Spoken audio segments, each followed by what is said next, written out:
At 6:12 p.m., my mother sent a text that ended our relationship in 7 words. Don't contact us again. We're done with you. No explanation. No warning. Just a lifetime of family erased between 2 messages. So I did exactly what she asked. I disappeared. No calls. No texts. No fixing the problems I had quietly solved for them for years. Then 2 days later my phone lit up like a fire alarm. 58 missed calls. Same family. Same number. Suddenly begging me to pick up. And that's when I knew something had gone very, very wrong. My name is Ava Holloway. I'm 34 years old, and the text that ended my relationship with my mother arrived at 6:12 on a Thursday evening while I was standing in a hospital service corridor that smelled like bleach, burnt coffee, and that cold metallic air hospitals somehow manufacture by the gallon. I remember the exact time because I looked at my phone once, saw her name, and nearly ignored it. That was our rhythm by then. Her reaching out only when she wanted something. Me answering anyway because some old broken part of me still believed if I just handled one more problem correctly, one more bill, one more document, one more family emergency dressed up as a misunderstanding, things might settle into something that looked like love. Instead, I opened the message and read 7 words that were so clean, so sharp, so strangely polished they didn't even feel typed in anger. Don't contact us again. We're done with you. That was it. No preamble. No explanation. No dramatic build. Just a verdict. You would think something that final would come with shouting. Or a long, ugly paragraph. Or at least one last cheap accusation to make the sender feel morally superior. But no. My mother had always been too disciplined for messy cruelty. Her version was neater than that. She preferred surgical damage, a controlled tone, a righteous sentence. The kind of cruelty that could be shown to strangers later with a sad little sigh and a line like, "We tried everything, but Ava made it impossible." I stood there staring at the text while a supply cart squeaked past me and some machine somewhere down the hall kept beeping in short, impatient bursts. One of the volunteers asked if I was waiting for the elevator, and I realized I had been standing completely still for long enough to look lost. "No," I said, and even to my own ears I sounded calm, which was odd, because calm was not what I was supposed to feel. I was supposed to shatter, or plead, or immediately call back and ask what I had done now. Instead, the message settled over me like the last piece of a puzzle I had been pretending not to finish. Because here's the truth that took me too long to admit. My family had not suddenly turned on me that Thursday. They had been rehearsing this ending for years. The text was just the first time they had bothered to say the quiet part out loud. I replayed the sentence in my mind while I walked to my office, shut the door, and sat at my desk without turning on the light. Don't contact us again. It should have sounded like rejection. What it sounded like was instruction. And that changed everything. Because people like my mother rely on one thing above all else. They rely on you hearing their contempt and still translating it into responsibility. They say leave us alone, but what they mean is chase us. They say we're done, but what they mean is prove you're still useful. They slam the door and then wait beside the window to see whether you'll humiliate yourself knocking. That had always been the game in our house. The rules changed depending on who had the power, but the outcome was fixed. Someone else would create the mess. I would absorb the consequence. Then everyone would act surprised that I looked tired. If you've ever been the dependable one in a family that mistakes competence for availability, then you already know this trap. The dependable one never gets thanked properly, because gratitude would require recognition, and recognition would mean admitting the family machine only runs because one person keeps quietly crawling inside it to repair the gears. My name was never attached to the credit, only to the cleanup. And the second I stopped moving, everybody else started panicking. But I'm getting ahead of myself, because to understand why that text mattered, you need to understand the kind of family I came from. We were not dramatic in public. That would have been easier. Publicly, we were polished. My mother, Patricia Holloway, was the kind of woman who knew how to lower her voice at exactly the right moment so other people leaned in closer. She chaired things, hosted things, wore cream blazers, and spoke in full sentences even when furious. If she had a religion, it was appearances. My father, Martin, was quieter, but not softer. He specialized in dignified disappointment. He could make a person feel like a financial burden just by exhaling near them. He liked to think of himself as practical, which in our house usually meant he wanted the benefit of a decision without having to say it out loud. And my younger sister, Brooke, learned early that tears were not a sign of weakness if used correctly. In our family, tears were a routing system. They redirected money, attention, sympathy, and labor in her direction with astonishing efficiency.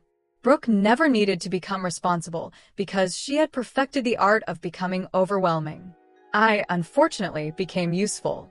That started young. I was 13 the first time my mother pulled me into the kitchen after a fight with my father and asked me to talk sense into him because I was calm and mature.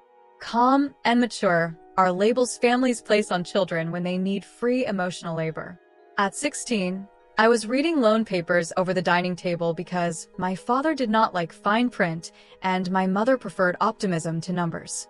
At 19, while other people my age were making cheap mistakes with bad haircuts and worse boyfriends, I was calling utility companies on behalf of my parents because someone had forgotten to handle a payment issue and the service interruption would have been embarrassing. At 21, I delayed a fellowship interview because my mother had scheduled a charity luncheon she needed help staging, and apparently the floral order, the seating cards, the donor envelopes, and her own nerves all mattered more than the interview that could have changed my life. I remember standing in the pantry of that event venue in a navy dress and practical heels, taping a torn name card back together with shaking hands while my mother floated through the ballroom receiving compliments for how effortless everything looked. She found me between the dessert table and the kitchen door, glanced at my face and said, "Don't look so strained." People notice energy. People notice energy. I still think about that sentence. Not "Are you all right?" Not "Thank you." Just don't make the work visible. That was the family rule in one line. Do the labor. Never show the cost. So by the time I was in my 30s, my role was set in concrete. Brooke was the delicate one. My father was the tired one. My mother was the burdened one. And I was the one who knew how forms worked, how deadlines worked, how signatures worked, how banks worked, how legal phrasing worked, how to speak to administrators without sounding flustered, how to spot a hole in a budget from 10 feet away, and how to translate someone else's chaos into something that wouldn't explode in public. I didn't go into finance or real estate like people assume when they hear this kind of story. My work was in forensic compliance for hospital foundations and private care networks, which is less glamorous than it sounds and far more useful. It means I spent years reading transactions, authorizations, donor trails, risk disclosures, and compliance language with the kind of attention most people only pretend to have when they say they read the terms and conditions. I knew what money is supposed to do, what it actually does, and how quickly people start lying when the two no longer match. My family never respected the job itself. They loved what the job allowed me to do for them. "Can you just look over this?" became the soundtrack of my adult life. A refinancing packet, a care form, a bridge transfer issue, a vendor contract, a tax notice, an escrow release. The wording changed. The expectation did not. By then I had my own apartment, my own salary, my own routine, and still somehow every family crisis arrived wearing my name tag. Which brings me to the property deal. Because that was the thing sitting behind my mother's text like a loaded gun behind a curtain. Officially, my parents were downsizing. That was the word my mother used in public with a smile that suggested wisdom, lifestyle refinement, and a mature embrace of a new chapter. In reality, downsizing was code for this. Sell the old family property, clear some debt, roll the remaining funds through a timed bridge arrangement, close on a gated townhouse near the lake, and reposition my grandmother into a private residence that looked expensive enough to impress the right people. If that sounds like a lot of moving parts, that is because it was. And moving parts are where my family always became honest without meaning to. My mother bragged about the townhouse to everyone. The lake views, the courtyard, the wine fridge she pretended not to care about. My father talked about the old house like it was already sold. Brooke posted vague little comments online about new beginnings and protecting peace, the way people do when they want strangers to assume stability. What none of them were saying was how much of that transition depended on me quietly maintaining the chain, not the money itself. I want to be precise there. Not ownership. Not some soap opera inheritance stunt. Administrative chain. Verification contact. Shared authorization over specific documentation. Access routing. Source of funds review language. The boring, invisible architecture underneath major transactions. The stuff nobody respects until it disappears. I had agreed, against my better judgment, to remain the verification point on several moving pieces because my father didn't understand them, my mother didn't respect them, and Brooke thought all paperwork was basically emotional oppression in a manila folder. Which meant if something needed to be checked, clarified, reissued, explained, corrected, escalated, or prevented from becoming a public embarrassment, I handled it. I handled it because I always had. I handled it because my grandmother was involved, and she was the one person in that whole structure who had never treated me like a utility. I handled it because if I didn't, the whole thing would wobble. What I did not realize, what I should have realized much earlier, was that they no longer saw my help as help. They saw it as infrastructure, like electricity or plumbing, something that existed in the walls and only became visible when it failed. The fight that led to my mother's text began, fittingly, with something small. It always did. Big family collapses rarely start with explosions. They start with a sentence that reveals the underlying rot. 2 nights before the text, my mother had called and launched straight into a complaint about a temporary hold on one of the linked accounts because the institution needed updated source documentation. She was already irritated before I said a word, which usually meant someone else had told her no, and she was calling me to turn that no into a yes. I need you to take care of this first thing tomorrow, she said. No hello. No how are you. Just command. I asked what had triggered the hold. She got vague immediately. They're being difficult. Institutions are many things. Difficult is usually not the core issue. I asked what had changed in the transaction sequence. She snapped that not everything needed to be interrogated, and couldn't I just handle it for once without making her feel like a criminal? That is another classic family line. People who depend on your competence often accuse you of cruelty the moment your competence starts producing questions they don't like. I stayed calm, which only seemed to irritate her more. I said I would need the revised documents in writing, plus confirmation from the broker and accountant that nothing material had changed since the last packet I reviewed. Silence. Then the sigh. Then the line that made my shoulders go cold. You always make this so much harder than it needs to be. I looked at the wall while she said it, because hearing that sentence at 34 felt exactly like hearing "don't be dramatic" at 14 or "be useful, not emotional" at 21. I told her this was not me making it difficult. This was me refusing to move paper I had not seen. She said if I cared about family, I would understand urgency. I said if she cared about family, she would stop building urgency out of avoidable dishonesty. That was the point where the call sharpened. She asked who I thought I was. I nearly laughed, not because anything was funny, but because that question sat at the center of our family, like a throne. Who did I think I was, not to solve the problem immediately? Who did I think I was, to ask for documentation? Who did I think I was, to have a life that did not bend automatically around theirs? We ended the call badly. Not screaming. Worse. Controlled. She said, maybe it would be better if you stepped back entirely, since you clearly resent helping us. I said, maybe it would. Then she hung up. And 2 days later came the text. Don't contact us again. We're done with you. I sat with it for maybe 30 seconds. Then I typed one word back. Okay. That word cost me less than they thought, and more than they would understand. Because okay was not surrender. It was acceptance. Not acceptance of their version. Acceptance of mine. Acceptance that if they had finally said the role out loud, I was finally allowed to stop performing it. The next morning I woke before my alarm. 5:17, still dark. My apartment was silent except for the refrigerator motor and the low city hum outside the window. I made coffee, stood barefoot in my kitchen, and listened to the machine drip while my mother's message replayed in my head.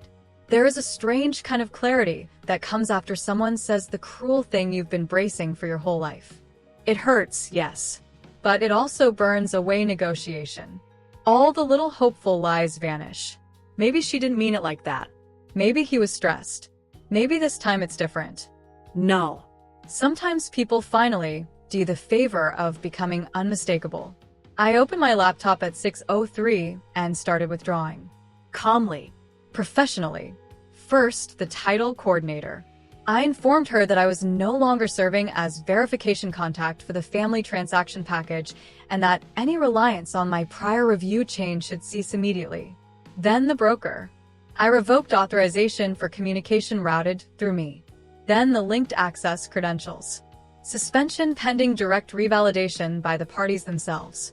Then the accountant, with a short, clean note that any documents previously relying on my credentials or indemnification language would need to be reissued without my involvement. No drama. No speeches. No threats. Just exits. Administrative exits are incredibly powerful because they sound so boring. People imagine power as a slammed door. Often it is an email sent at 6:41 a.m. with precise phrasing and a timestamp. By 7:43, the first consequence landed. The townhouse side requested additional verification before proceeding. By 8:10, the restoration contractor put their schedule on hold. By 9:05 a.m., care liaison from the private residence flagged a funding concern connected to the reservation structure. That last one made me stop typing. Because up until that moment, I had known my mother was moving money around, image first, consequence later, but I had not fully understood how far she had extended the performance. My grandmother was tied into this. Not gently. Logistically. Financially. Publicly. My mother had apparently been speaking as though the placement was secure, the move was funded, the chain was stable, and the family was smoothly transitioning into a tasteful new chapter. Except none of that was true without the administrative spine they had just cut off. I sat back in my chair and stared at the care liaison's wording. She was polite. Very polite. The kind of polite professionals use when the situation underneath the politeness is on fire.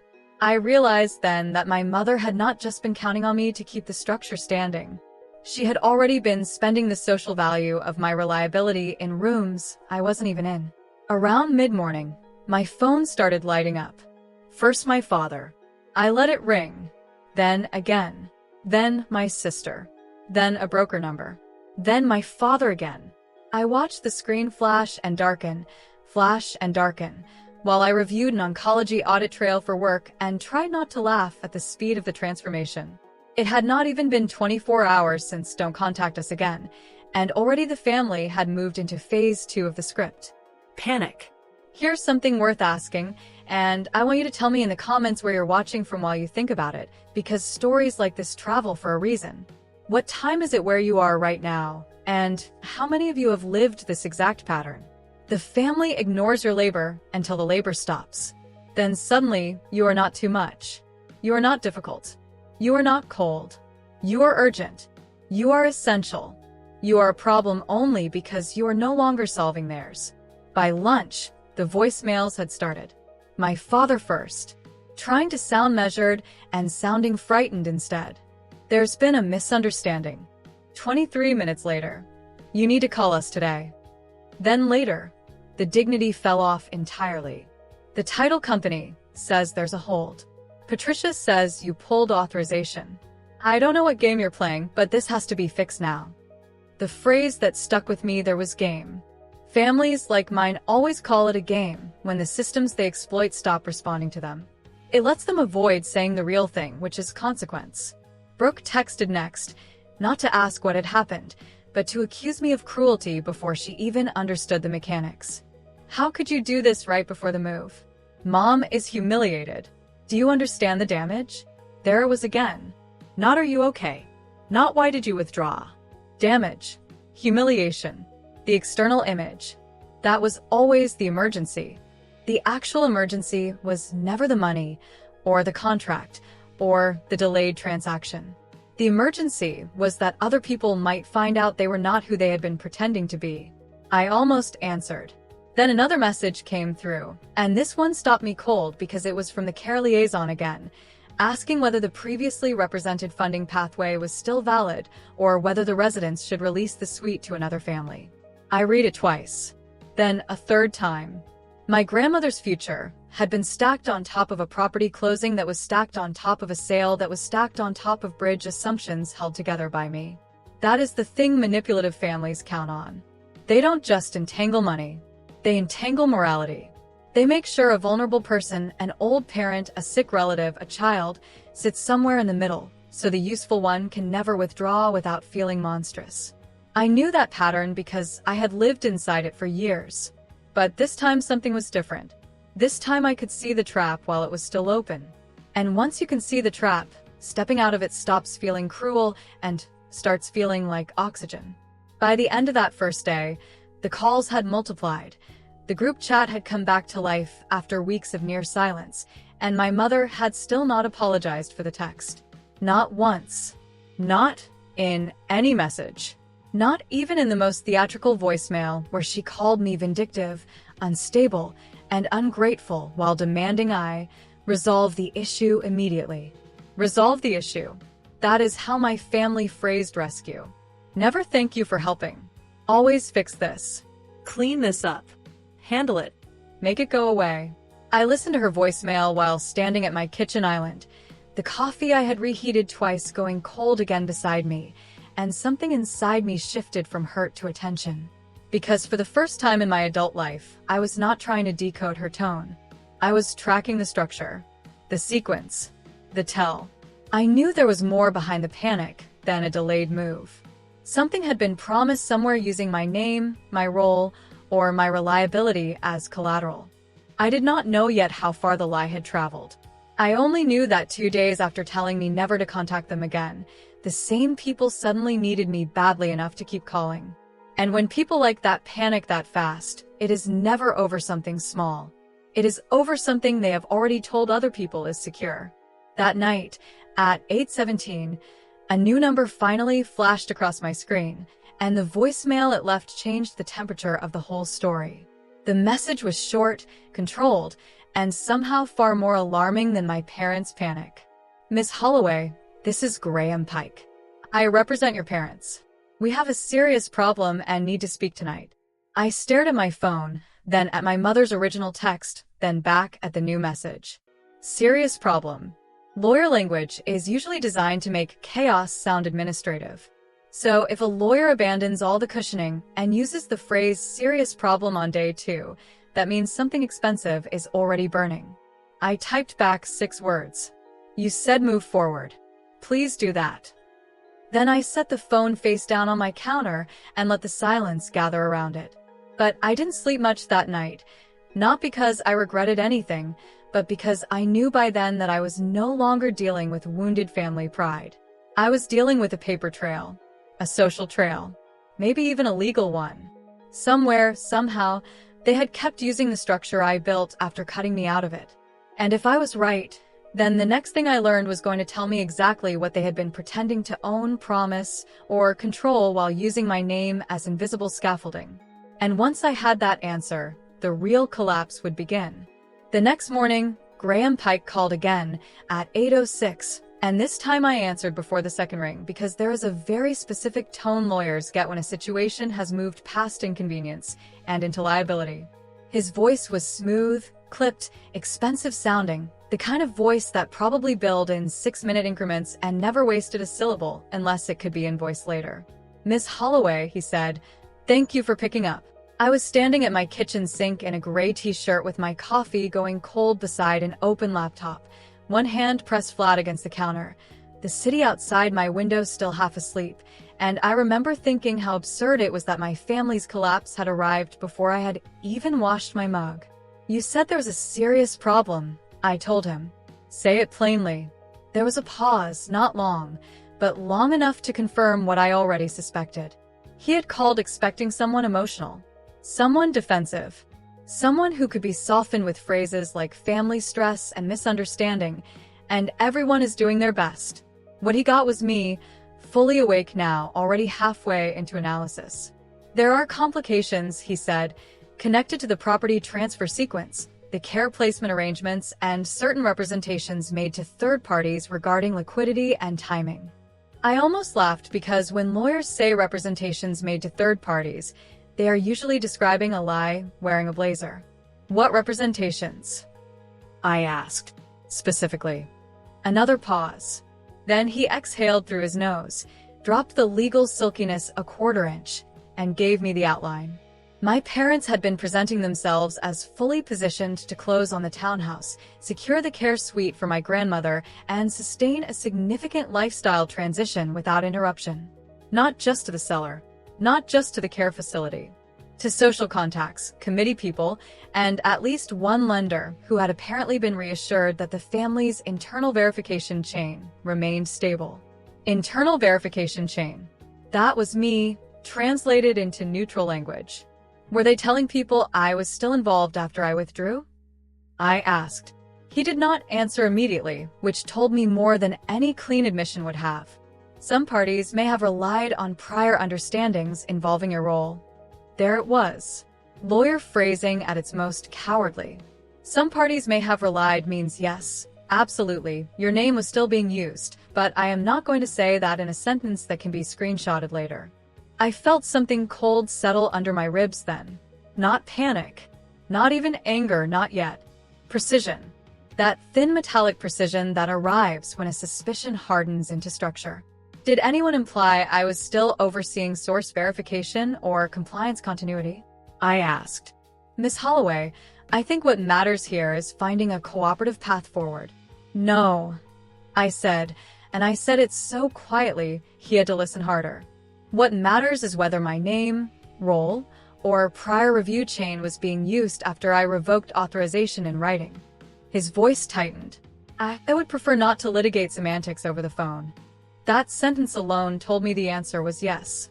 I looked down at my untouched coffee, the skin of cream settling on top, and suddenly saw the whole shape of it.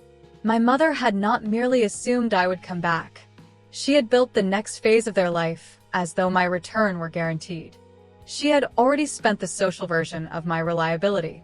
She had told people the house was secure, the transition was elegant, the care arrangement was under control, because in her mind, if the machinery hit a snag, Ava would appear with a laptop and fix it before the good china was even wrapped. And when she texted me, "Don't contact us again," she had not imagined for a single second that I would obey her literally. That is what manipulative people never understand. They think the threat is the truth. It is not. The truth is whatever keeps them in control. I ended the call with Graham by telling him I would communicate only in writing. He tried to push back, mentioning stress, urgency, my grandmother, and family sensitivity, which is another pattern worth noticing. When people cannot argue facts, they start throwing vulnerable names into the room like smoke bombs. Grandma, health, age, blood pressure. They hope one of those words will hit the guilt center of your brain before the logic center can finish the sentence. I did not let him do it. A serious problem for them, I said, does not create an obligation for me. Then I hung up. I wish I could tell you I felt powerful in that moment. I didn't. I felt shaky. My hands were trembling just enough to make the mug clink against the counter when I lifted it, and I hated that. Because if you grow up in a family like mine, even correct boundaries feel indecent at first. You're so trained to equate usefulness with goodness that the simple act of stepping back feels like vandalism. So, I did what I always do when emotion threatens to blur the facts. I opened a folder. I labeled it cleanly. I started building a record. First, my mother's text. Then my one-word response. Then the revocation emails, each time-stamped, each precise. Then the voicemail from my father, then the group chat messages from Brooke, then the care liaison's inquiry, then the call log showing the rhythm of panic escalating by the hour. If you have never done this before, let me tell you something important. Documentation is not cold. Documentation is mercy for your future self. Because families like mine survive by exhausting memory. They confuse the sequence. They soften words. They retell events with little edits until the person harmed starts wondering if maybe they really did overreact. A file changes that.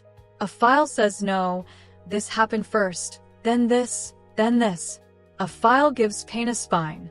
Around noon, while I was cross-referencing the broker's contact chain against prior emails, another message came in, and this one made me sit down hard enough that the chair rolled back on the tile. It was a forwarded invitation draft from someone I knew only distantly through one of my mother's charity circles. There was no commentary except a line that read, "Thought you should see how your name is being used." Attached was a polished event invitation for a donor evening at the charity conservatory. Candlelit reception. Intimate conversation on dignified elder transitions. Hosted by Patricia Holloway. But that was not the part that mattered. The part that mattered was the language buried 2 paragraphs in, the little sentence designed to make my mother look generous, burdened, noble, and deeply connected. It referenced her family's active transition planning and the invaluable support of her daughter's compliance expertise during this delicate season. I read that line 3 times. My compliance expertise. Not my name, thankfully, but close enough to recognize the strategy. She had been using me as atmosphere, as credibility, as the invisible professional daughter whose existence made all her social claims sound more anchored. I could almost see it happening in real time. My mother, in a cream jacket, had tilted just enough to suggest private strain, murmuring to donors about balancing aging parents, family logistics, and complex oversight with grace. And all the while I had been cut out, blocked morally if not technically, and expected to scramble back only when the pretty version of the story started leaking. I set the invitation down on the counter and stared at nothing for a full minute. Then the anger came. Not hot, not explosive. Worse. Focused. The kind that narrows your vision until every moving piece suddenly aligns. It was no longer just a property issue. It was an image economy issue. They had been spending my competence in rooms I had not entered, which meant if things collapsed loudly enough, I would not merely be the estranged daughter. I could become the implied professional behind their failure, and that I would not allow. Brooke called again while I was still looking at the invitation. This time I answered, partly because I wanted to hear which version of herself she had chosen for the day. Outraged sister, wounded daughter, or trembling victim. She opened with tears in her voice, which would have been more convincing if I did not know how quickly she could manufacture moisture when consequences entered the room. "Do you have any idea what you've done?" she asked. No hello. No question mark in the emotional sense. Just accusation dressed as distress. I could hear traffic in the background, then a car door slam, then her breathing fast like she had been pacing. "I withdrew after Mom told me not to contact you again," I said. "That is what I've done." She let out this incredulous little laugh people use when they want their reaction to count as evidence. You know she didn't mean it like that. Then how did she mean it? Silence. Real silence this time, not strategic. Because that is the problem with precise questions. They strip melodrama for parts. "You always do this," Brooke said finally. "You always make everything sound like a courtroom." I walked to the window and watched a delivery truck idle below. "No," I said. "I make it sound chronological." That line landed. I heard it in the way her breathing changed. Then she pivoted, because Brooke always pivoted when guilt failed. Grandma could lose the sweet Ava. There it was. The vulnerable person in the center of the trap. Grandma should never have been tied to a chain of promises that depended on me after I was cut out, I said. "You don't understand the pressure Mom's under." I nearly smiled at that, a humorless little twist of the mouth. "Brooke, Mom isn't under pressure. Mom creates pressure and hands it to other people like party favors." She started crying then, louder, sloppier, and if you have ever been the family member expected to absorb this kind of performance, you know how exhausting it is when someone mistakes volume for truth. She accused me of punishing everyone.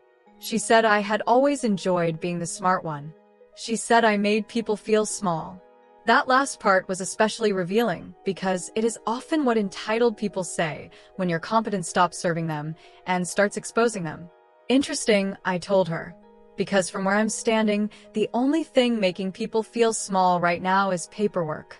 She hung up on me. 10 minutes later, my father texted, "Call your sister. She's in pieces." No mention of the lie. No mention of the invitation. No mention of my mother's text. Just Brooke's feelings, elevated again to the status of emergency. I did not reply.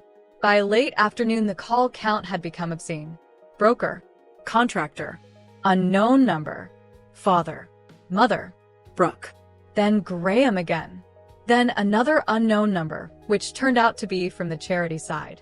I did not answer that one, but the voicemail was enough. The event coordinator wanted clarification around a host statement, a funding assurance, and my relationship to the transitional planning language attached to my mother's donor talking points. Talking points. She had talking points. Of course she did. Somewhere between the lakefront townhouse fantasy and the Care Suite prestige placement, my mother had not only lied. She had structured the lie. She had rehearsed it. She had built a whole elegant little bridge made of my invisible labor and intended to walk across it in heels while donors admired the view. That evening I made myself eat because I know what adrenaline does when you leave it unchallenged. Toast. Scrambled eggs. A sliced apple. Very glamorous revenge fuel.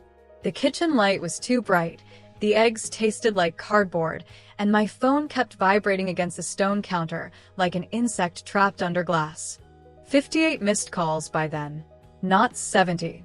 Not some inflated dramatic number. 58. I counted because details matter. Every missed call represented a stage in the disintegration. First command. Then confusion. Then demand. Then fear. Then legal involvement.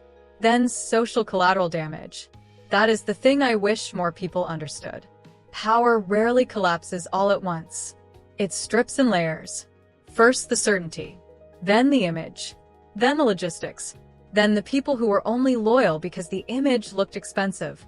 By 8:17 that night, Graham left another voicemail, this one shorter, less polished. "We need to resolve this before tomorrow evening," he said. "Public complications may arise." Public complications. Again, with the soft language. It meant exactly what I thought it meant. The donor event tied to my mother's eldercare performance piece was still on. She had not canceled it because she could not cancel it without inviting questions she was not prepared to answer. So instead, she had changed the venue, tightened the language, and hoped to keep the story upright through sheer posture. Only now the structure under it was splintering. I looked at the voicemail transcription, then at the invitation draft still open on my screen, and something settled in me with the same finality I had felt when I typed, "Okay," to my mother's text. My family had always assumed I would show up behind the scenes. Quietly, correctly, invisibly. They had never considered the possibility that if they dragged my role into public narrative, I might step into public space myself.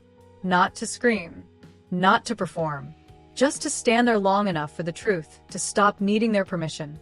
I went to my bedroom, opened the closet, and looked at my clothes like they belonged to someone else.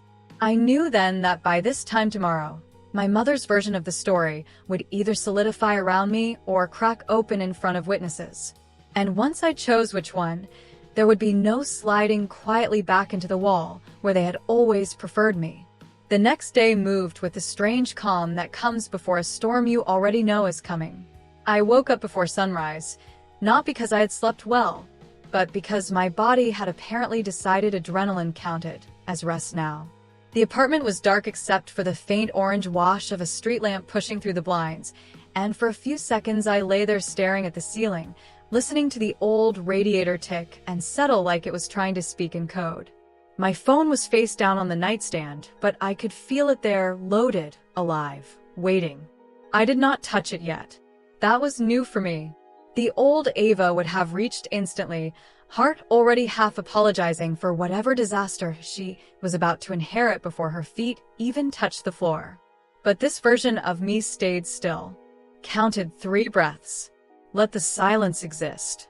Then I sat up, tied my hair back, and walked to the kitchen. Coffee first, facts second, panic last. That was the order now. By the time the machine started dripping, the sky had shifted from black to the bruised gray blue of a day that hadn't decided whether it wanted to be cold or merely unfriendly. I opened the folder on my laptop and reviewed everything again. My mother's text, my one-word reply, the authorization withdrawals, the broker notices, the care liaison's inquiry, the event invitation draft, the call log, the voicemails, Brooke's messages, Graham's legal soft shoe routine. I didn't review them because I doubted myself. I reviewed them because there is power in seeing a manipulator's whole structure laid out in sequence. It strips away their mystique. A person who felt enormous in your childhood suddenly looks what they actually are. Repetitive, predictable, dependent on the same 3 tricks forever. Guilt, urgency, image, mix and repeat. My mother had built a life on arranging those ingredients in slightly different bowls and calling it grace. At 8:11, my phone buzzed with another message from Graham. For everyone's sake, I strongly advise we speak before this evening. Everyone's sake. I read that twice and smiled into my coffee, because language like that always reveals more than it conceals. When people say for everyone, they usually mean for the people who still have something to lose publicly. And that told me my mother had not yet managed to contain the leak. The donor event was still on. The board still had questions. The lies were still in motion. Good. I wrote him back exactly 1 sentence. You may send any factual questions in writing. Then I closed the thread. Around 9:30, a woman from the charity board called from a number I recognized but had never used. I answered because by then the line between private family destruction and reputational spillover had already been crossed, and the last thing I wanted was silence being interpreted as guilt. Her name was Eleanor Bryce, one of those older women who sound warm on the surface and steel-lined underneath. The kind who could ask whether you wanted lemon in your tea, and also quietly dismantle a man's career before dessert if his paperwork looked odd. She was careful, very careful, which meant the concern inside the call was real. She said there had been some confusion regarding statements attached to the event about transition planning, family care commitments, and specialized compliance support. She said my name had not been used directly in the invitation language, but had come up informally in contextual conversations. Contextual conversations. Again, with the upholstered wording. I could practically smell the floral centerpieces and expensive perfume hiding inside that phrase. I asked her what exactly had been implied.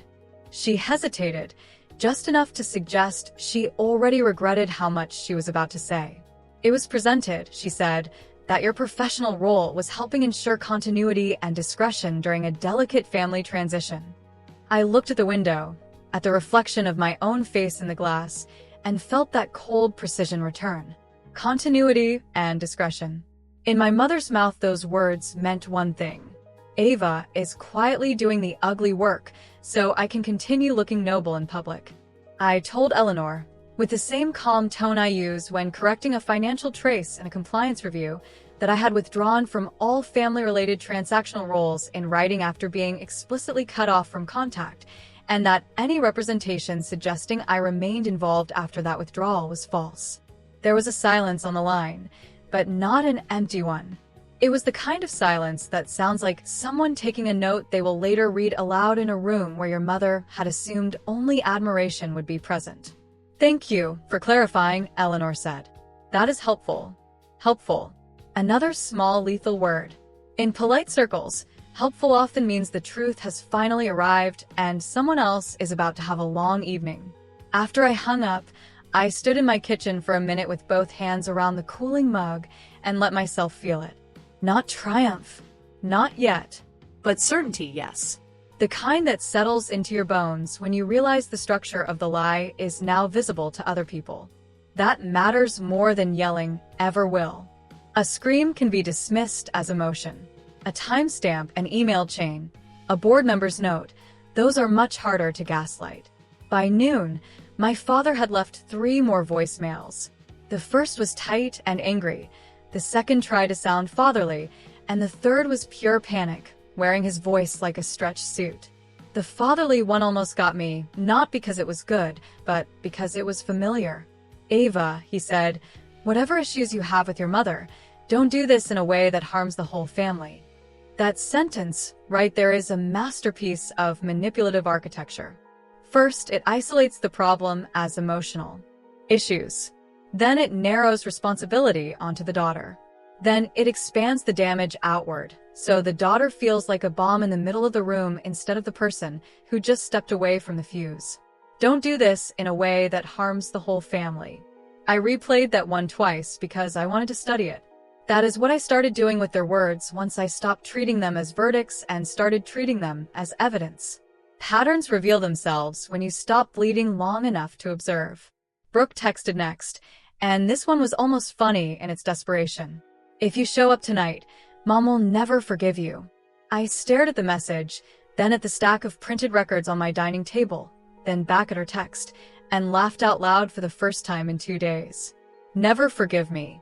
The woman who had sent "Don't contact us again" less than 48 hours earlier was now apparently holding forgiveness over my head like a luxury I was supposed to beg to retain. Families like mine do this all the time. They revoke your place, then threaten to revoke it again when you stop crawling. It would be almost creative if it weren't so repetitive. I didn't answer Brooke. Instead, I started getting ready. And let me tell you something, because people love to imagine moments like this as pure theater, but the truth is much stranger. When you know a room has been arranged around a lie, getting dressed to walk into it feels less like vanity and more like armor selection. I didn't wear anything dramatic. That would have handed my mother a story. I wore a dark fitted dress, clean lines, no softness in the structure, with a coat that looked expensive without trying to advertise it. Hair pulled back, minimal jewelry, neutral makeup. The kind of face that says, I did not come to perform, I came to be impossible to dismiss. My mother built her power through social reading. She could spot weakness, mess, apology, or emotional need from across a room the way some women can spot a stain on white linen. I was not going to hand her any of that. I left the apartment just before 6. Folder in my bag, though I hoped I would not need to physically touch it. The air outside had that brittle early evening bite that sharpens everything, and the city looked polished in the way it only does when people with money are about to attend something charitable. Glass. Warm lobby lights. Coats being checked. Cars gliding up to curbs. It all looked so civilized. That is the funniest part of these scenes, I think. Collapse often arrives in places with orchids. The conservatory was already half full when I arrived. Glass walls, winter greenery, candlelight on polished wood, soft jazz somewhere in the background, the low expensive murmur of people performing empathy over drinks. There was a donor wall near the entrance, all brushed gold names and tasteful gravitas. The event staff wore black and moved quickly in ways designed to look invisible. Someone took my coat without asking too many questions, because rooms like that assume confidence belongs. My mother had always loved rooms that rewarded posture.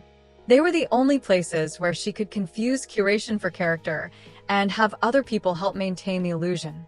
I spotted her almost immediately. Cream silk blouse, hair set perfectly, one hand around a stemless wine glass, head tilted at exactly the angle that suggested warmth without vulnerability. She was laughing softly with 2 women near the floral installation, and for one brief second, if you had no context, she looked like the kind of woman magazines describe as gracious. Then she saw me. I wish I could freeze that exact half second and show it frame by frame. Her face did not crumple or harden immediately. It emptied. That was the truth. It emptied. The performance left faster than she could replace it. The smile slipped. The eyes widened. The hand holding the glass tightened just enough to register. Then she rebuilt the mask in real time, but not before I saw the animal panic underneath it. She crossed the room fast, too fast for someone trying to look serene, and by the time she reached me her smile was back, but so tight it looked painted on. "Why are you here?" she asked, barely moving her lips. I could smell her perfume, something expensive and powdery, and underneath it the sharp acid edge of fear. "I was invited into the story," I said. Her eyes flashed. "This is not the place." That line told me everything. Not "this is a misunderstanding." Not I'm sorry. Not we need to talk. This is not the place. Meaning yes, the lie exists. Yes, it is in circulation. And yes, she understands exactly what room we are standing in. You made it the place, I said quietly, when you used my role after cutting me off. She tried to guide me toward the side corridor with fingertips against my elbow, the same public, gentle, private, forceful move she had used on me since I was a teenager, and she wanted to steer me away from inconvenient honesty before witnesses noticed. I stepped back before she could settle her grip. That tiny movement changed something in the room.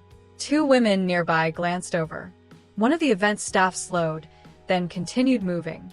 My mother saw them see us, and instantly softened her face into practiced maternal strain. "Ava, please," she said, now louder by half a shade. "This is about your grandmother." There it was. The emotional smoke bomb deployed right on schedule. I looked at her for a long second, then said the quietest sentence I could. "Then let's talk about Grandma." If you've never watched silence move through a wealthy room, it's a specific thing. It doesn't land with a bang. It spreads. Like cold. People do not stop speaking all at once. They slow, tilt their heads, sense that somewhere nearby, the script has torn. My father had been standing near the donor wall pretending to converse with a trustee, but at that sentence he looked over, and I saw the color drop from his face. Brooke appeared almost instantly, as if summoned by stress itself, red mouth, tense shoulders, perfume arriving half a second before she did. "Can you not do this here?" she hissed. "Mom is barely holding it together." It would have been funny if it were not so efficient. I had not raised my voice. I had not accused anyone publicly. I had merely refused to move off the set, and already I was being cast as the one doing something. "Interesting," I said. "I was under the impression you all were moving forward without me." Brooke flinched. My mother went still. My father looked at the floor. That line mattered because it dragged the original sin back into the room. Not the paperwork. Not the event language. The cutoff itself. Suddenly, this was no longer a vague family misunderstanding between a stressed mother and a difficult daughter. It had sequence.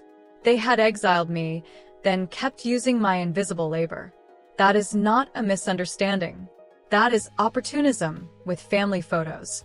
One of the trustees, a silver-haired man I recognized from regional healthcare fundraising circles, stepped a little closer and asked, with the politeness of someone who already suspects the answer matters, "Miss Holloway, were you no longer involved in the transition?" I turned to him, not dramatically, just fully. "Not after I was told not to contact them again," I said. I withdrew in writing. Any assumption of continuity after that was false. The room did not explode. Real consequences rarely do. Instead, the atmosphere changed temperature. My mother opened her mouth, closed it, then said, "Ava has been going through a very difficult emotional period." That was her move. Pathologize the witness. Make the accurate person sound unstable enough that details start to blur around them. I had expected it. "I have the text, the withdrawal notices, and the timestamps," I said. "If anyone needs clarity." That sentence landed like a dropped glass, even though nothing in my tone rose above conversation. Because that is the thing image-driven people fear most. Not anger. Documentation. Anger can be pitted, framed, dismissed. Documentation does not tremble. Documentation does not forget. Eleanor Bryce appeared from my left then, elegant and composed, and asked my mother a question so precise it felt surgical. "Patricia, were commitments discussed before your household arrangements were actually stable?" My mother turned white. Not insulted white. Cornered white. And in that exact moment, I understood that the room had shifted past rumor. We were now in verification. Which meant whatever happened next would not stay private, not because I intended spectacle, but because my mother had dragged too many polished people into a story she could no longer control. Graham Pike materialized near the coat check 20 minutes later, looking less like a confident family attorney and more like a man trying to contain a chemical leak with stationery. He asked if we could please resolve matters quietly. Quietly. Another favorite word. People only say quietly when the truth has already made it into the room, and they are trying to stop it from learning to walk. I looked past him toward the glass walls, the candles, the trustees, the floral arrangements, my mother standing too straight, Brooke dabbing at one eye without crying hard enough to ruin mascara, my father suddenly older than I remembered, and I thought, no, not quietly, accurately. That is what happens next. And accuracy, once it enters a room built on performance, has a way of making every beautiful thing look temporary. Graham tried to angle his body so we looked like two professionals having a contained conversation instead of a lawyer intercepting the daughter his clients had just tried to erase, but there was too much strain in his face for the illusion to hold. The coat check alcove smelled faintly of wool, perfume, and the cold air that slipped in every time the outer doors opened. Behind him, I could still hear the soft murmur of the conservatory, but it had changed now. The room no longer sounded like money at ease. It sounded like money listening. That is a very different sound. Lighter on the surface, sharper underneath, like crystal set too close to the edge of a table. "Miss Holloway," he said, lowering his voice, "there's still an opportunity to limit the fallout if you're willing to clarify a few misunderstandings." I looked at him for a second longer than was comfortable, not because I was trying to intimidate him, but because I wanted him to feel the weight of the word he had chosen. Misunderstandings. People like Graham never arrive empty-handed. They arrive with language, not truth language. Words padded just enough to keep liability from bruising too visibly. Misunderstandings. As if my mother's text had been a typo. As if my written withdrawal had been emotional weather. As if the use of my role, my expertise, and my implied oversight in donor conversations had somehow floated into the room by accident like pollen. "No," I said. "What there is now is a record." Something in his face tightened. He had probably spent decades dealing with emotional family members, angry beneficiaries, embarrassed board members, frantic business owners, people who could still be maneuvered if you offered them the right ratio of reassurance and threat. The one thing lawyers like that hate is a calm woman with timestamps. It ruins the furniture arrangement of the conversation.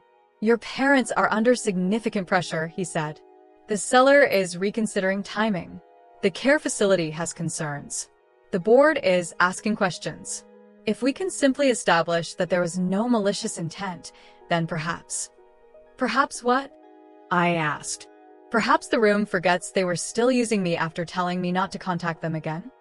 He opened his mouth, then paused, and in that tiny pause I could see the truth. Not the whole truth, but enough. Graham was no longer here to protect justice, family harmony, or even his client's feelings. He was here to reduce collateral damage, which meant the situation had already progressed farther than he wanted me to know. "Your mother's position with the committee is vulnerable," he said finally. "There may be reputational consequences disproportionate to the facts." I almost admired the phrasing. Reputational consequences disproportionate to the facts. Translation: the facts are bad, but the social consequences might be even worse, and the people who live for appearances are panicking because appearances have started slipping in front of donors. "The facts are the facts," I told him. "If the consequences feel large, maybe the performance was larger." He did not like that. I could tell because his whole posture changed from conciliatory to evaluative, like he was mentally rerunning the conversation to determine whether there was any strategic weakness left to exploit. There wasn't. Not tonight. Not anymore. "You should know," he said, "that your mother feels deeply betrayed." That one almost made me laugh. Betrayed. By whom? The daughter she cut off, or the reality that refused to keep lying on command? "I'm sure she does," I said. Then I picked up my coat check ticket from the little marble ledge, slid it into my bag, and walked back toward the main room before he could offer me one more polished synonym for "please carry this for us." The conservatory looked different when I stepped back into it, though nothing material had changed. Same candlelight. Same amber reflections in the glass. Same expensive winter florals breathing out quiet perfume from the centerpieces. Same servers carrying trays of sparkling water and wine with the solemn discretion of people paid not to react. But the room had developed edges now. You could feel them. Pockets of conversation would go quiet when someone's gaze drifted toward my mother, then resume in a lower tone. My father stood near one of the tall planters with a drink he wasn't touching. His hand was tight around the glass stem, knuckles pale, eyes fixed not on any person but somewhere around shoulder level, which was always his way when reality got too loud for dignity. He didn't like public embarrassment because public embarrassment deprived him of his two favorite coping tools, silence and condescension. At home, he could simply go quiet until someone else got tired first. In public, silence makes people look guilty. I wondered if he had ever felt guilt before tonight, or if tonight was only the first time it had become inconvenient. Brooke had migrated to a small circle near the donor wall and was speaking in low urgent bursts to two women who wore concern beautifully, the way some people wear cashmere, soft and expensive and almost certainly wasted on the wrong occasion. Every few seconds Brooke would touch her chest or shake her head, not enough to look theatrical, just enough to suggest wounded sincerity. She had always understood that the best performance is one that leaves witnesses feeling clever for spotting the pain themselves. My mother, meanwhile, had recovered enough to begin Tria. That was one of the most chilling things about her. She could pivot from panic to management inside a single breath. She was across the room with Eleanor Bryce and one of the trustees, posture perfect, expression tuned to the frequency of noble strain. I could not hear her words, but I knew the shape of them. Family difficulty, complex timing, painful misunderstandings. The burden of caring for an aging parent while navigating an emotionally unstable daughter. She had probably been building that version for weeks. The problem for her now was not that she lacked a story. It was that the story had encountered a person with receipts. One of the coordinators approached me then, a young man in black with a clipboard held too carefully, and asked whether I would be willing to step into the side room for a brief clarification conversation if needed. His voice was professional, but his eyes had that alertness staff get when they understand something significant is happening just outside the script, and they want very much not to be blamed for standing in the wrong place when it lands. If there are factual questions, I said, I'm happy to answer factual questions. He nodded too quickly and disappeared again. That was the thing now. People were beginning to sort themselves. Not into good and evil. Real life is rarely that kind. But into people who wanted clarity and people who wanted cover. That distinction matters more than most viewers realize. Plenty of people will tolerate bad behavior. What they cannot tolerate is exposure to uncontained consequences. That is why rooms change so fast when the wrong lie becomes documentable. It wasn't long before my mother approached again. Only this time, she did not come alone. Eleanor was with her, along with a board chair named Daniel Mercer, a man with silver hair, patient eyes, and the sort of old money restraint that makes every sentence sound pre-approved by a family office. If Graham represented legal containment, Daniel represented institutional risk. My mother smiled before she spoke, and it was such a beautiful, terrible imitation of warmth that I felt a flash of the old grief, so suddenly it almost winded me. Because once upon a time, when I was very young and still stupid enough to equate polish with safety, that smile had worked on me. It had convinced me I was being included, protected, trusted. It took years to realize I was usually just being positioned.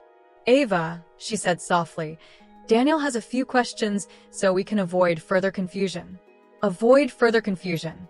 There was again the great family fog machine.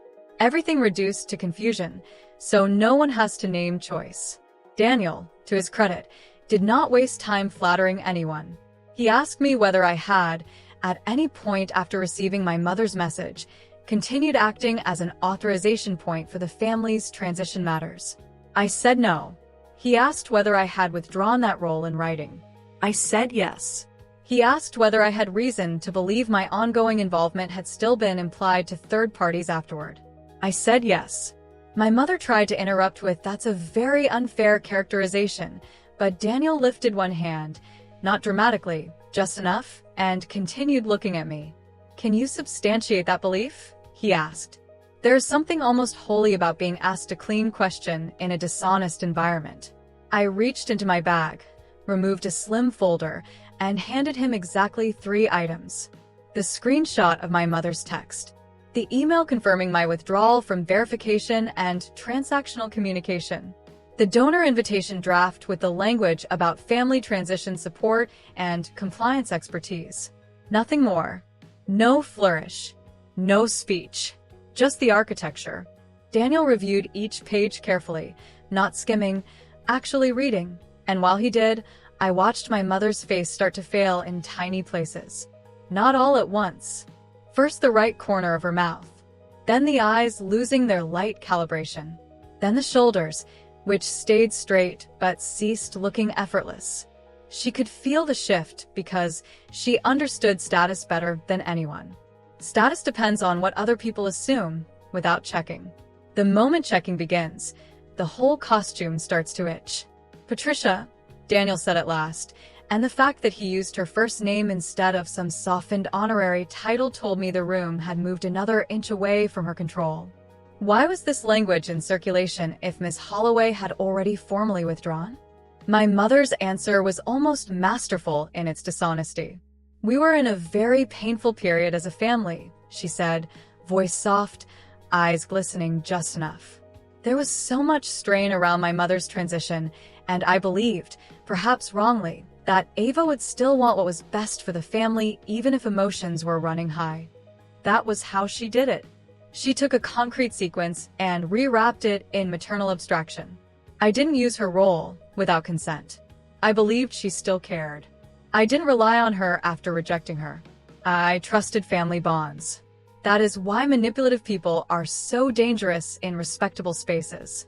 They know how to recode exploitation into sentiment before most bystanders can translate it back. Daniel looked at me again. Did you at any point indicate you would continue supporting the process after that message? No, I said. I did the opposite. He nodded once, passed the papers to Eleanor, and the air around my mother changed again, this time from tension to isolation. Not full collapse. Not yet. But the beginning of it. The part where a room stops lending you automatic belief. You could feel it in the way nearby conversations no longer flowed around her. People weren't openly staring because rich rooms almost never do that, but they were tracking, listening while pretending not to.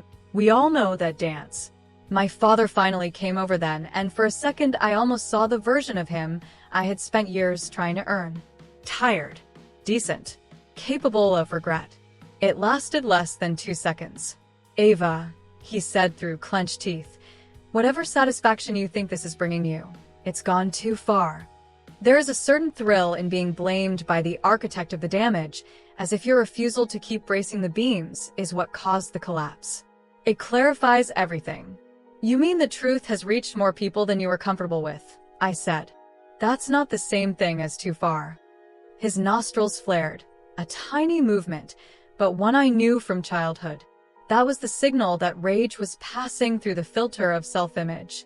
He wanted to say something cruel. Something fatherly and devastating. Something that would shrink me back into the useful daughter who apologized for making his failures harder to stage. But there were witnesses now, and witnesses complicate old family habits. You always did this, he muttered instead. You always had to make things difficult. I leaned closer, not enough to look intimate, just enough that he would have to hear me. No, I said. I made them legible. That hit him harder than anger would have because it named the true conflict. Not daughter versus parents. Legibility versus performance. He stepped back as if I had physically pushed him. Brooke appeared again, mascara intact, but with that sheen around the eyes she could summon on demand, and asked whether I was seriously going to destroy our grandmother's dignity to prove a point. There it was, the old trap, polished and reissued. Not are you right? Not what happened. Are you going to destroy dignity? Meaning, are you willing to bear the emotional cost of our choices, so we don't have to? Grandma's dignity was never the issue, I said. Your mother's image was. Brooke slapped one hand over her mouth like I had said something vulgar. Maybe to her I had. Truth is obscene when your whole adult personality is built around avoiding it. By then more people were watching than pretending not to, and the event coordinator quietly asked Daniel whether he wanted the remarks delayed. Remarks. I had completely forgotten there were supposed to be remarks. Of course there were. My mother would never stage a donor evening without a small speech. A few soft lines about commitment, family, care, burden, continuity, the privilege of service. The thought of her delivering that speech now, with those documents in circulation and her story already splitting at the seams, was almost too perfect. Daniel murmured something to the coordinator, and the man hurried away. My mother saw it happen, and for the first time that night, truly lost composure. Not publicly, not all the way, but enough. She turned to me with quiet venom and said, "Do you know what you've cost me?" It was not the sentence of a wounded mother. It was the sentence of a woman finally stripped to her operating system. Cost me, not hurt me, not shamed the family. Cost me, socially, institutionally, aesthetically. In that moment, every vague thing snapped into focus. She did not care that she had told me never to contact them again, and then continued using my professional shadow to prop up her story. She cared that the room had started recalculating her value. "Yes," I said. "I think I'm beginning to." She stared at me, and I could see in her face the old expectations still flickering, some stubborn belief that at the very last second I would fold, soften, rescue, cover. Because that is how these family systems survive. Not on cruelty alone. On ritual. The ritual of the useful one returning. The ritual of the apology that isn't really an apology. The ritual of the wound being handed back to the person who can absorb it prettily. But I didn't move. And once she realized I was not going to complete the ritual for her, something uglier than panic crossed her face. Fear, yes. But also recognition. She finally understood that the person she had always treated like hidden infrastructure was now standing in the room as a witness. Not a daughter she could reposition later. Not an assistant. Not a fallback system. A witness. And witnesses are dangerous because they make endings stick. I left 10 minutes later, not because I was overwhelmed, though I was, and not because I wanted a dramatic exit, though the temptation was there, but because I had already done the only thing that mattered. I had separated my name from their narrative in front of the exact kind of people my mother had hoped would never hear the full sequence. As I crossed the lobby, Graham caught up to me one last time, slightly out of breath, tie no longer sitting quite right, and asked if I would at least consider one contained meeting tomorrow with counsel present. "There are additional matters you should probably know before this spreads further," he said. Additional matters. That phrase landed differently. Not because I trusted him. I didn't. But because it carried the unmistakable weight of unfinished damage. There was more. More debt, more lies, more use of my role, more rot hidden under the tasteful surface. I looked back through the glass into the conservatory where my mother stood very still beneath the lights she had chosen so carefully, and for the first time all evening I felt something close to anticipation. Not revenge. Revelation. Because if tonight had only cracked the image, tomorrow might expose the machinery. And once I saw the machinery, I would finally understand just how long they had been spending my silence before they tried to spend my name. The next morning, Graham's office sent the formal request at 8:14 a.m., and even the email looked nervous. Subject line: request for clarification meeting. Body: concise, careful, over-polite. They wanted me at their office at 2 p.m. counsel present. Limited scope. Discussion regarding timeline, authorizations, third-party reliance, and transitional exposure. Transitional exposure. That phrase sat on my screen like a snake in a flower arrangement. It was meant to sound technical and contained. What it actually meant was this: your family's lie is bigger than the room last night, and now the people paid to contain messes would like to see how much of it can still be buried before it stains the carpet. I read the email once, then again, then forwarded it to a separate folder where I had started keeping everything tied to this unraveling. By then my kitchen table looked less like a place a person ate and more like a small war room built by someone with excellent handwriting and trust issues. Printed emails stacked in precise piles. Yellow tabs marking dates. A legal pad with columns. Coffee rings drying near the corner of a timeline I had built down to the hour. There is something almost funny about the domesticity of crisis. People imagine life-changing reckoning in grand cinematic images. In reality, a lot of truth gets assembled beside a half-dead basil plant and a receipt from the grocery store you forgot to throw away. I accepted the meeting, but not before answering with my own conditions. Everything in writing afterward. No assumptions of cooperation. No implied restoration of role. No use of my name outside factual sequence.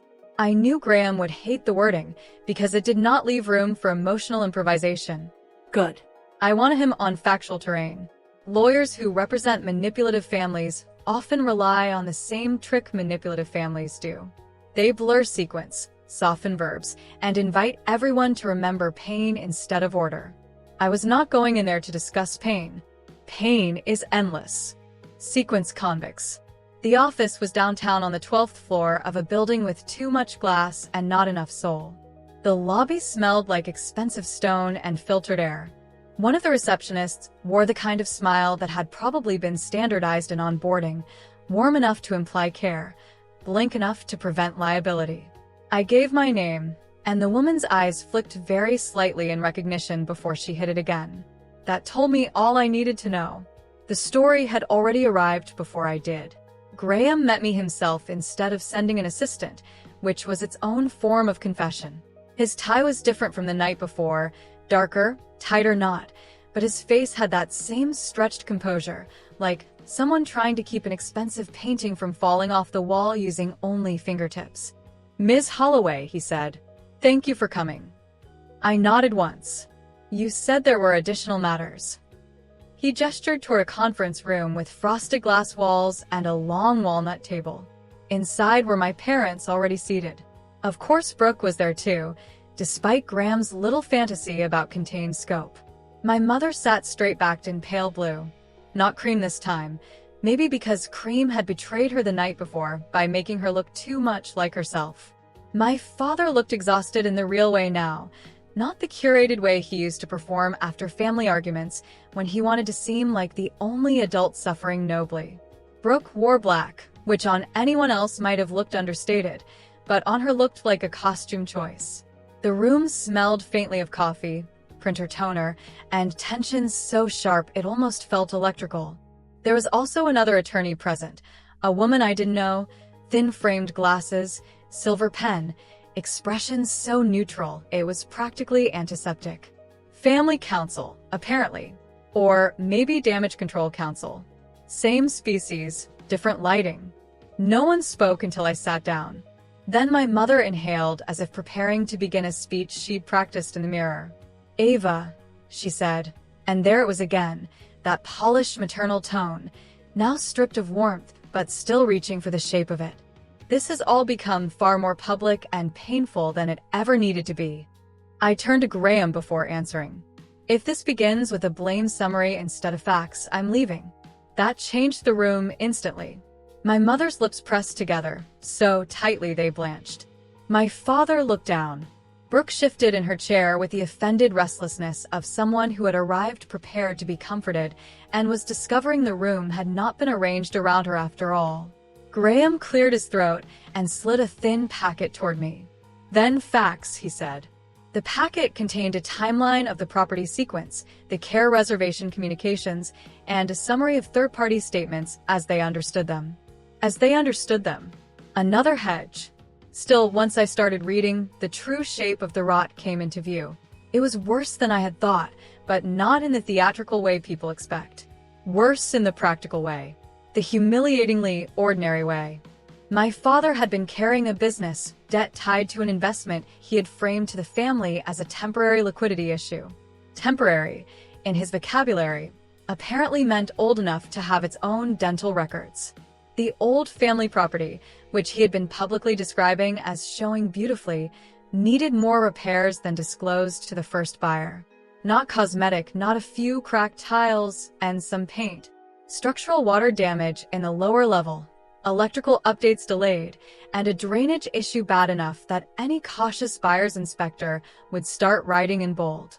My mother, meanwhile, had already leveraged the expected proceeds from that sale socially, emotionally, and administratively 3 times over. First, to reassure the townhouse seller that timing would not be a problem.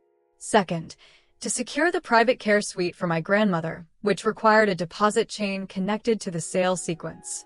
Third, and this was the part that made me sit back and stare at the page, to make charitable commitment noises attached to a donor circle she had absolutely no business reassuring. She had not necessarily signed irrevocable sponsorship agreements, but she had floated numbers, hosting plans, and future visibility in ways that only work if money arrives when promised.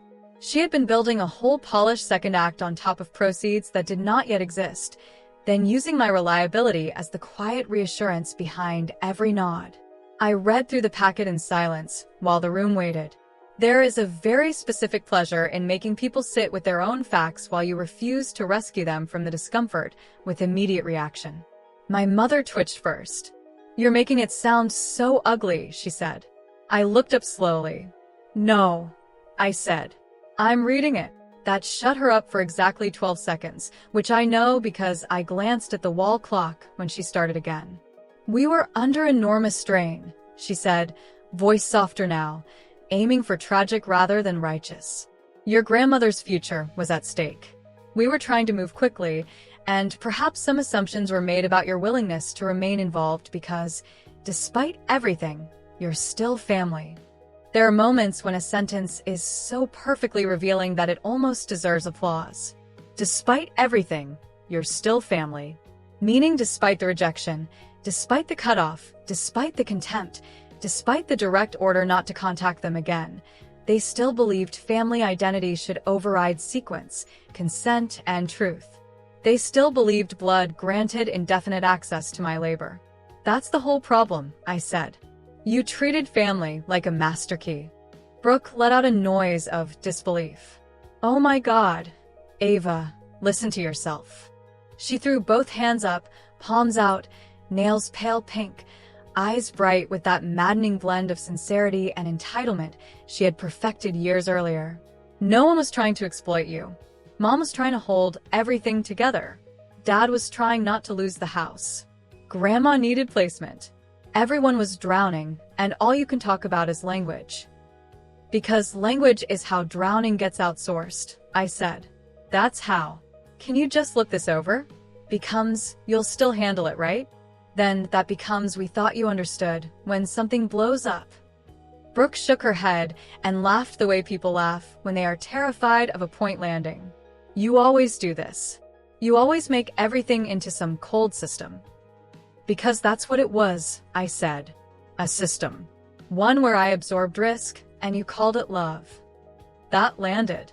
Not theatrically, not with some perfect movie silence, but in the ugly real-life way. My father leaned back and rubbed one hand over his mouth. My mother stared at me like I had stood up speaking a language she had forbidden in the house. Graham shifted a page in front of him without reading it. Even the second attorney looked up briefly over the rim of her glasses. People hear themselves differently when the thing they relied on being invisible is said plainly. My father finally spoke then, and when he did, the voice was lower than usual, stripped of posture. "What exactly do you want from us?" That question used to destroy me. Years ago, I would have heard it as invitation, as proof he still believed there was some bridge left to build if I just chose the right words. But time and documentation had done their work. Now I heard what it really was. He wanted a price, a clean list, a transaction, because that would make this manageable. If I said apology, they could counterfeit one. If I said public correction, they could negotiate phrasing. If I said distance, they could frame it as cruelty. They wanted a thing they could hand over to restore the machinery. "I don't want anything from you," I said. "I want separation." My mother's face changed at that word. Separation sounds so much colder than forgiveness, doesn't it? That's why it works. Forgiveness implies moral theater. Separation implies engineering. It means I am not discussing feelings. I am removing wiring. "That's monstrous," she whispered. "After everything we've done for you." And there it was, the invoice. Every toxic family eventually reaches for the same ledger. Food, schooling, shelter, sacrifice. The ordinary duties of parenthood inflated into a moral mortgage they expect the child to pay forever with access, obedience, and useful labor. I almost asked her to quantify it. Put a number on it, Mom. Tell me how many years of cleanup equal one childhood. But I didn't. Some arguments are too cheap to deserve your best line. Instead, I opened my own folder and placed 3 pages on the table. A copy of her original text. A copy of my withdrawal notices. A simple 1-page chronology I had created showing exactly what followed. Message. Withdrawal. Hold. Care inquiry. Event language. Legal contact. This is what happened, I said. Everything else is decoration. My mother glanced at the pages and actually recoiled. Not because the information was new, but because seeing her own behavior flattened into sequence stripped it of all the emotional wallpaper she usually used to make it livable. My father looked at it longer. His jaw moved once, then stopped. Brooke would not look directly at it at all. That was the thing about facts in a room like that. They make avoidance visible. Graham asked, carefully, whether I would be willing to sign a statement clarifying the exact point at which I withdrew so that all relevant parties could understand there had been no ongoing authority after that date. All relevant parties. Seller. Board. Facility. Possibly lender. Maybe more. The stain had spread. Yes, I said, if the statement does one thing only. It separates my name from their conduct. Nothing interpretive. Nothing emotional. Nothing mutual. Graham nodded too quickly. He had expected a harder negotiation. But by then I understood something important. Refusing to rescue does not require refusing to clarify. Clarification is not reconciliation. It is boundary with paperwork. My mother seemed to realize this at the same time, because panic flared visibly in her face. You can't possibly mean to formalize this, she said.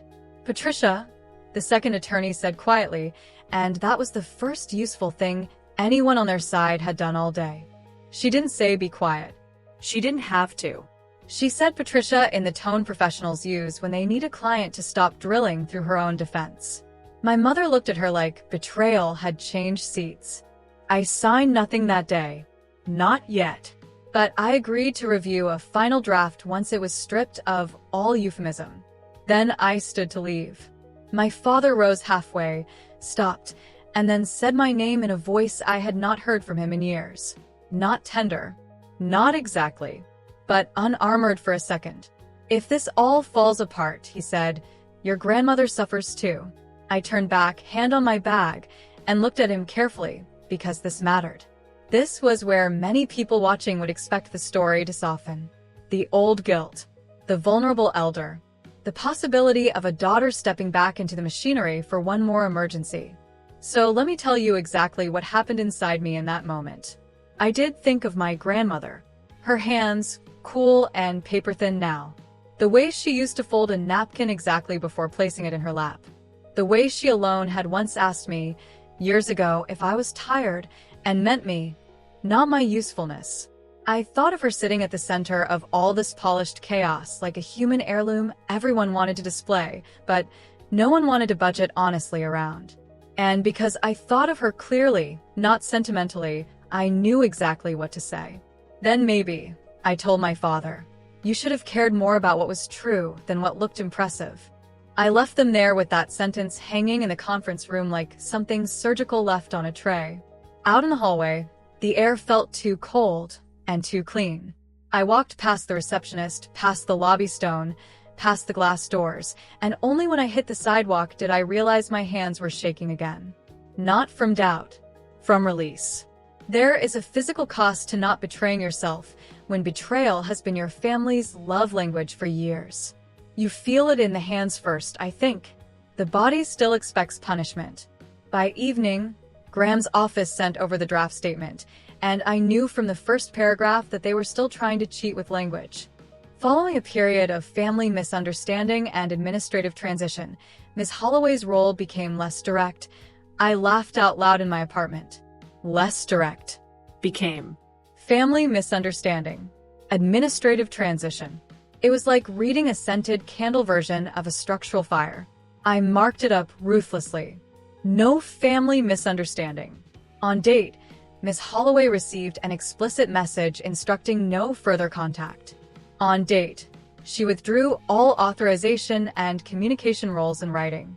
After that withdrawal, any representation of her continued involvement was unauthorized. That was the version I sent back. No padding. No mercy language. No place to hide. And just before midnight, another message came in. Not from Graham. Not from my mother. From a contact at the care facility. Short. Professional. Careful. They had concerns regarding the family's represented funding path and wanted to know whether an alternative responsible contact existed in relation to my grandmother's placement, separate from the disputed transition. I stared at that message for a long time because it meant the crack had widened into a doorway. The family system was failing fast enough now that institutions were starting to look around it for stability. And for the first time, I had a choice my family had never intended to give me. I could still protect my grandmother without saving the people who had used her, used me, and called it family. But to do that, I would have to build something cleaner than rescue. Something controlled. Something that helped the right person without lifting the whole rotten house back onto its foundation. And those are the hardest choices, aren't they? Not whether to burn everything down. Whether to save one room without moving back in. I did not answer the care facility right away. That's the part people often get wrong when they imagine stories like this. They think the strong moment is instant. They think clarity arrives with background music and a perfect line, and then the heroine simply moves through the next decision like she was born without nerves. That is not how it felt. I was sitting at my kitchen table at 12:07 in the morning, one lamp on, the rest of the apartment dark, staring at that message while my tea went cold beside my elbow and the city hummed faintly through the window like a machine that had decided sleep was optional. The care liaison's words were polite, measured, professionally bloodless, but underneath them sat a question heavy enough to shift a life. Was there an alternative responsible contact for my grandmother's placement, separate from the disputed transition? Separate from the disputed transition. That phrase mattered. It meant they were no longer treating my family's version of events as stable. It meant the institution itself had started to smell smoke. And once institutions smell smoke, they stop caring about family mythology very quickly. They care about signatures, funding, sequence, and who becomes unreachable when things go wrong. I knew all that professionally. Personally, it still hit like a fist. Because hidden inside that careful little email was the choice I had been dreading since the first moment my grandmother's name appeared in this mess. Could I help her without rescuing them? Could I step in without being swallowed whole again? Could I save the vulnerable person in the center of the trap without letting the trap call itself love one more time? I sat there with my fingers pressed against my forehead and forced myself to do what trauma had taught me not to do naturally. Pause. Families like mine train you to mistake speed for virtue. React fast. Fix it now. Be the one who understands. Be the one who can take the hit. So I made myself move slowly on purpose. I opened a fresh page on the yellow legal pad. At the top I wrote 2 headings. Helping Grandma. Helping them. Then I started listing the actual differences. Not feelings. Not guilt. Not old family slogans. Actions. If I routed money through the existing chain, that helped them. If I re-entered the property sequence, that helped them. If I restored communication across the board, that helped them. If I provided a clean, separate, documented path for my grandmother's placement through a social work contact unconnected to the townhouse fantasy, that helped her. The distinction looked simple on paper. It felt like surgery in my chest. Because once you have spent your whole life being praised only when you solve other people's chaos, even a controlled act of decency can feel dangerous. You know they will try to hook it, rebrand it, use it as proof you're still theirs. But by then, I had learned something important. Boundaries are not just what you refuse. They're what you design. The next morning, I called a woman named Denise Harrow, a senior care social worker I knew through one of the hospital networks. Denise was one of those rare people who managed to sound both kind and impossible to manipulate. Warm voice, steel spine. She'd spent 20 years untangling elder transitions from family delusion, which meant she could probably smell image management through concrete. I told her only the essentials. Elderly woman. Unstable funding path. Family conflict contaminating the transition. Need for a modest, reputable, no prestige placement with transparent numbers and no theatrical nonsense. Denise did not interrupt once. When I finished, she said, "Do you want safety or elegance?" That question almost made me laugh because it revealed the whole thing instantly. Safety or elegance. My mother had chosen elegance every time. The sweet, the donor language, the perfect little narrative of burden and grace. I said, safety. And dignity that doesn't depend on chandeliers. Denise said, good. That's cheaper and harder to perform. By noon, she had sent me 3 options, each one practical, clean, well-reviewed, financially honest, and completely incompatible with my mother's branding instincts. No marble lobbies. No curated lake view. No donor prestige. Just competent care, transparent cost structures, clear admission policies, and staff whose smiles came from fatigue and decency instead of board training. I read every line. I checked every term. I asked Denise the questions I knew my mother never would have asked. Staff to resident ratio, medication oversight, fall response time, deposit structure, escalation pathway if family financing changes, which place had the least polished marketing and the strongest nursing notes. She answered every question without once trying to sell me a fantasy. That alone felt like oxygen. By late afternoon, I had chosen the best option and sent a carefully worded reply to the care liaison. I was not acting on behalf of my parents. I was not restoring my role in any disputed family transactions.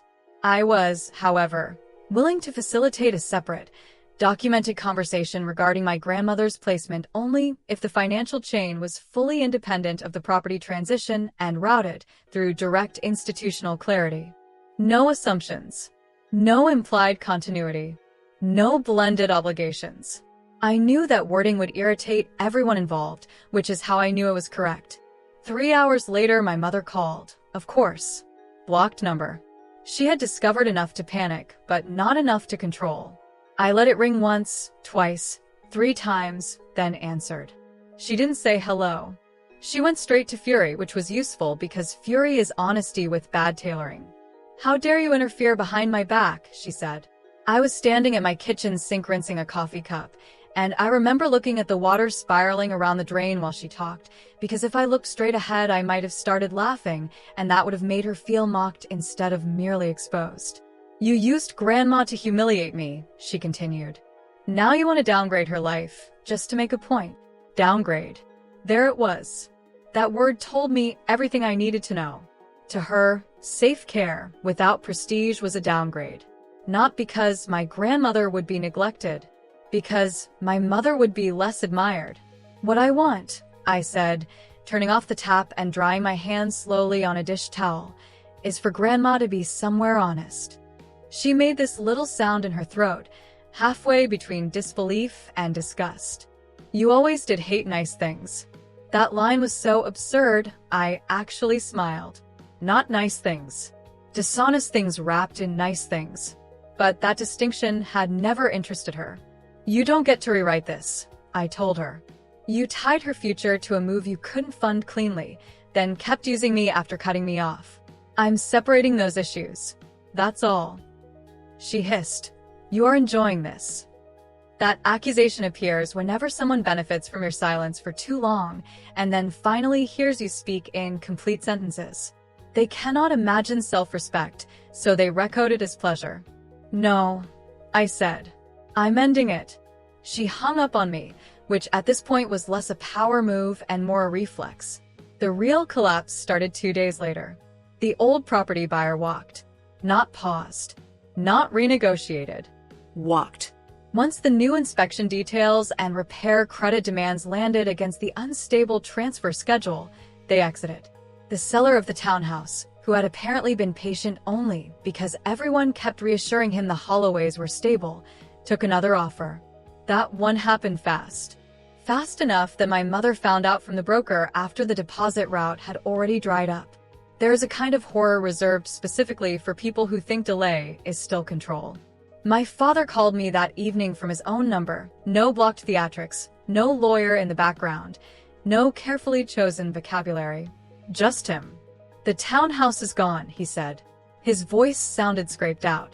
I was in my living room folding laundry, because somehow even at the edge of a family implosion, there are still socks to be matched. "I know," I said. He was silent for a moment. "You knew." I assumed. Another pause. Then the thing I never expected from him. Not an apology. He wasn't built for that. Something smaller, and in its way more revealing. "She pushed too hard," he said quietly. She. Not we. Not the family. Patricia, his wife. The center of the image machine. I sat down on the edge of the couch with one of my sweaters still inside out in my lap. "You let her," I said. He exhaled like I had reached inside his chest and pressed on something already bruised. "I thought we could stabilize it before anyone knew." There it was. The family motto, finally said plainly. Not fix it. Stabilize it before anyone knew. Image first. A consequence second. That wasn't stability, I said. That was denial with paperwork. He didn't fight me.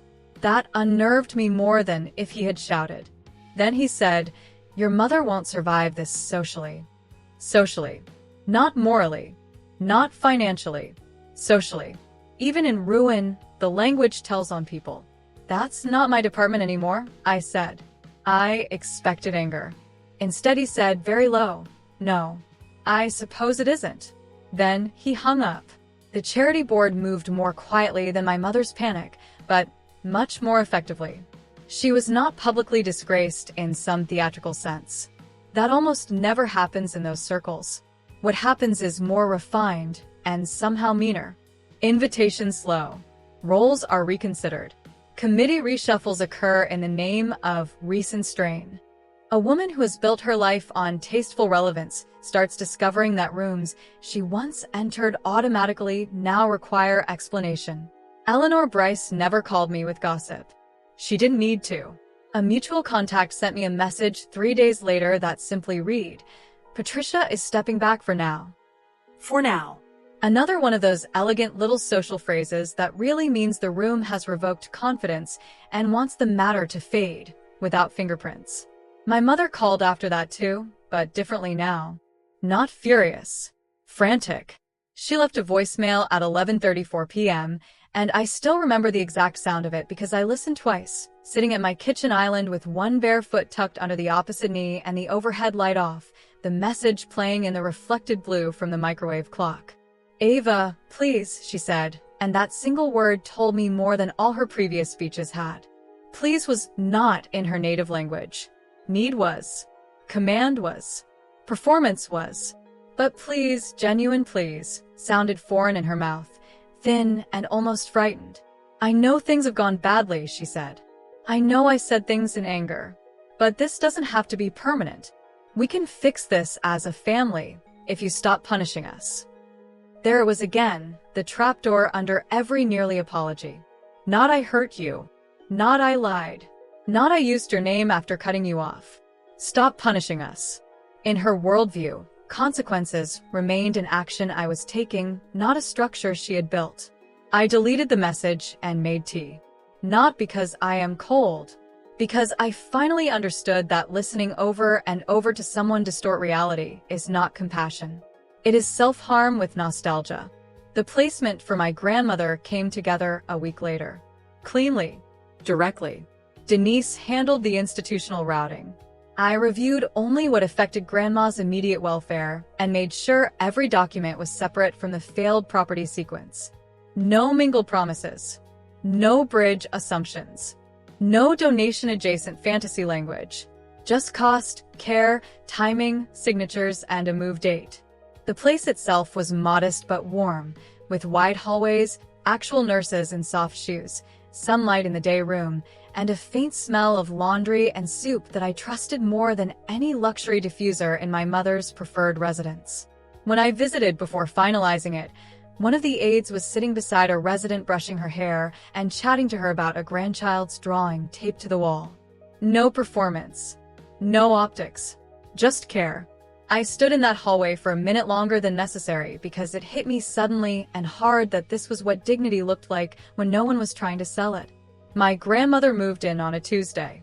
My mother did not attend. She called that refusing to legitimize a downgrade. My father came, though, and he looked like a man who had miscalculated the cost of pride and then watched interest compound. He helped carry 2 small bags and said almost nothing. At one point, while a nurse adjusted my grandmother's blanket and Denise went over medication timings, he stood beside me near the window and said, "She likes the light." He meant my grandmother, of course, but it was the first useful sentence I'd heard from him in months because it was about her and not him, not the house, not my mother's reputation, not damage control. "Yes," I said. "She does." He nodded once. Then, after another long silence, he said, "Your mother thinks you did this to shame her." I looked at my grandmother, her face softer in the afternoon light, hands folded, tired but calm, and I answered without turning, "That's because she thinks everything is about the room." He did not reply, maybe because there was nothing left to say, maybe because he knew I was right, maybe because once the lies are gone, some families discover they were never actually built for conversation. I did see my mother one last time after that. Not by accident. Not in some sentimental rainstorm in a parking lot. At her attorney's office again, where she had requested a final meeting because apparently even now she still believed enough controlled language and witness-friendly lighting could bend reality back into something she could survive. She looked smaller than I remembered, though not gentler. Consequences had thinned her, but they had not transformed her. That is another fantasy people need to let go of. Collapse does not always produce wisdom. Sometimes it just produces a more desperate version of the same person. She started with hardship, of course. How much had been lost? How misunderstood she had felt? How overwhelmed? How public all of this had become? I let her speak because interruption is a kind of mercy, and I was done being merciful in ways that harmed me. When she ran out of language, I said the only thing left worth saying. "You told me not to contact you again. I respected that. You kept using what I built after pushing me out. That is why everything broke." She cried then. Real tears, I think. But tears are not truth. Tears are weather. I waited. Finally, she asked, "Is there anything we can do to fix this?" That question hung in the room like a rope lowered too late. And for one terrible second, I saw the old ending available to me, the one I had been trained toward all my life. Tell her what to do. Build the bridge. Draft the terms. Return to the machinery. Become useful enough to be tolerated again. But some structures should stay collapsed. You do not rebuild a house on top of a sinkhole just because the people who ignored the warnings finally got scared. "No," I told her. "You can't fix this with me. You can only live with what you did without turning me into the repair crew again." That was the last true sentence I ever gave her. Everything after that was noise. My mother called my name as I stood, the same way she used to when she wanted the old script back, the useful daughter, the calm one, the one who carried the family's unpaid labor like it was proof of love. But I walked out anyway. And that is the thing I want the audience to sit with after all this. The revenge was never the missed calls. Not really. Not the board. Not the townhouse. Not even the public unraveling. The deepest revenge was that I became unavailable for distortion. They could no longer use my silence as building material. They could no longer use my competence as family infrastructure while pretending I was cold for noticing. They had to finally experience the full weight of the life they built on top of me without me holding the beams. I bought my condo that fall. Signed a loan. No group chat. No family blessing. No emergency interruption dressed as obligation. Just my name, a clean title, a quiet room, and a pen that didn't shake. Some people think revenge is shouting, or exposure, or one perfect line. Sometimes it's smaller and harder than that. Sometimes it's documentation, boundaries, and refusing to keep your enemies warm just because they share your blood. So tell me honestly, if your own family cut you off, kept using your name, and only panicked when the whole system stopped working without you, would you have gone back? Or would you have let them enjoy moving forward all by themselves?